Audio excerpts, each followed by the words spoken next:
both sides are accusing the other of committing war crimes.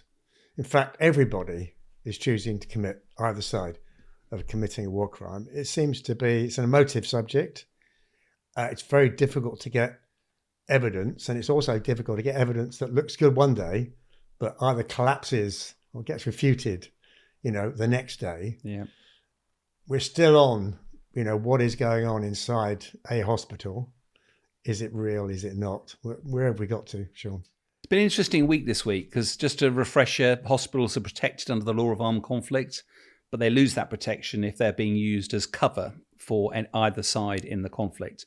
Now, the IDF is clearly convinced that Hamas are hiding in these hospitals, and therefore they've been trying to put out proof. Last week, we reported there were pictures of arms and weapons, and we said, yeah, they're definitely pictures of arms and weapons, but this isn't UK. The weapons are much more prevalent out there, and from a military perspective, it's quite difficult to see that as compelling evidence. I've no doubt it's very difficult to judge.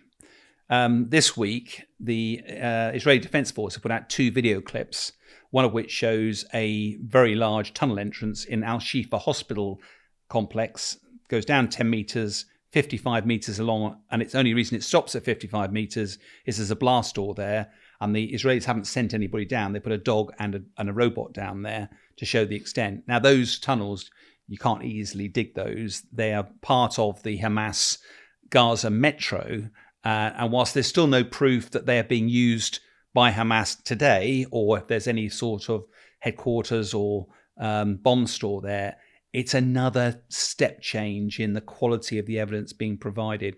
They also provided a video footage of one of the hospitals showing some gunmen coming in, once with a patient, another time looking as if they had some sort of hostage.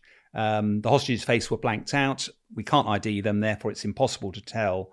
But just because you see a fighter with a gun in a hospital, I'm afraid that isn't compelling evidence, because this is the Hamas-controlled Gaza Health Authority, and Hamas are taking casualties. It's very reasonable that they would take them to a hospital, and it's very reasonable one of their mates with still his gun over his shoulder would actually go in there with him.